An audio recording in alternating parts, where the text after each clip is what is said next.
Hello बच्चों, let's read the following question. A charge q moving along the x-axis with a velocity v vector is subjected to a uniform magnetic field B acting along the z-axis as it crosses the horizon O. एक particle है जो कि x axis लेकिन ये negative x axis के along move कर रहा है। जब वो ओरिजिन ओ से पास करते हैं तो उस पर मैग्नेटिक फील्ड एक्ट करता है जेड एक्सिस के लॉन्ग। हमें फर्स्ट क्या बताना है? ट्रेस इट्स ट्रेजेक्टरी, हमें उसका ट्रेजेक्टरी ट्रेस करना है। Second, does the charge gain kinetic energy as it enters the magnetic field? जब वो चार्ज पार्टिकल मैग्नेटिक फील्ड में एंटर करेगा, क्या वो किनेटिक एनर्जी गेन करेगा? जस्टिफाई योर आंसर, हमें इसका रीजन भी बताना है। So first of all, we will talk about the key concept used in the question. इस question में क्या key concept हम apply करेंगे? तो first इसमें हम concept apply करेंगे work energy theorem का, कि जो work done होता है वो हमारे पास क्या होता है?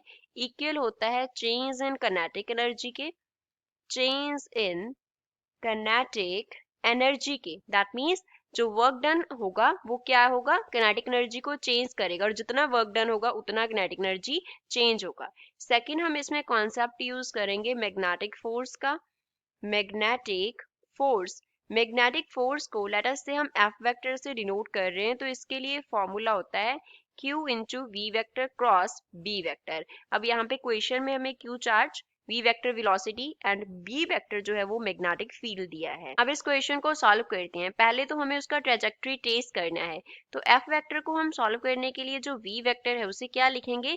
v। ये एक्स एक्सिस के लॉन्ग है लेकिन नेगेटिव डायरेक्शन में जा रहा है, तो इसको क्या लिखेंगे? माइनस वी आई कैप लिखेंगे।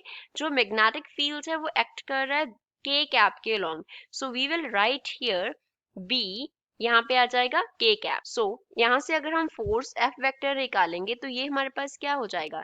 Q into v vector cross b vector हो जाएगा। तो यहाँ से F vector is equals to Q into minus v i cap cross b k cap हो गया। अब i cap cross k cap जो है ये हमारे पास क्या होता है? माइनस जे कैप होता है। So from here we will write F vector is equals to Q P B with negative sign i cap cross k cap. तो ऑलरेडी यहाँ पे नेगेटिव साइन है, तो इस नेगेटिव साइन की वजह से नेगेटिव नेगेटिव पॉजिटिव हो जाएंगे, क्योंकि आई क्रॉस के क्या देगा? माइनस जे देगा। तो यहाँ पे पॉजिटिव जे कैप आ गया। दैट मीन्स जो एफ वेक्टर होगा वो किसके अलोंग होगा?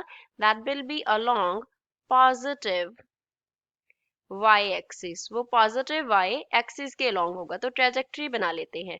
ये हमारे पास क्या हो गया? z एक्सिस हो गया।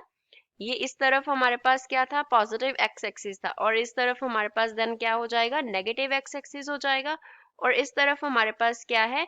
वाई एक्सिस है। तो पार्टिकल इस तरफ जा रहा है ऐसे। जब पार्टिकल इस ओ पॉइंट को क्रॉस करेगा तो उसका उस पे मैग्नेटिक फील्ड एक्ट किया, क्योंकि इस तरफ magnetic field B vector act कर रहा था, तो उसकी वजह से फोर्स जो है, क्योंकि पार्टिकल इस तरफ जा रहा था लेकिन फोर्स उसे क्या ले आएगी?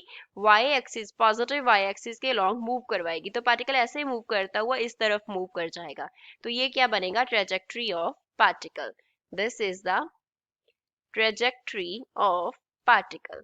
अब इसका सेकंड पार्ट हम सॉल्व करते हैं। Does a charge gain kinetic energy as it enters the magnetic field? जब वो मैग्नेटिक फील्ड को एंटर करेगा क्या वो किनेटिक एनर्जी गेन करेगा? अब जो उसका वेलोसिटी था v, वो किसके अलोंग था? v vector along x axis, negative x axis के अलोंग है, लेकिन एक्स एक्सिस के अलोंग है, यहाँ पे हम मेंशन कर लेते हैं कि नेगेटिव के अलोंग है। जो फोर्स, मैग्नेटिक फोर्स उस पे एक्ट कर रहा है that is along y axis, वो y एक्सिस के अलोंग है। y axis positive y axis के अलोंग है। दैट मीन्स ये दोनों क्या हो गए? परपेंडिकुलर हो गए।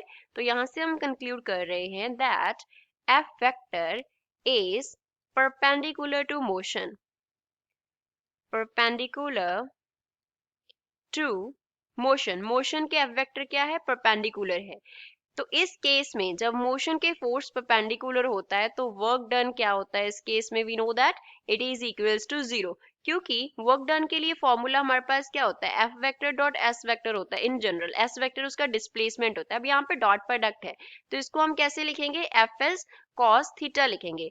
अगर जो मोशन के फोर्स वो परपेंडिकुलर हो गया दैट मीन्स जो थीटा है वो कितना हो गया? 90 डिग्री हो गया। तो यहाँ पे क्या आ गया? F S cos of 90 degree.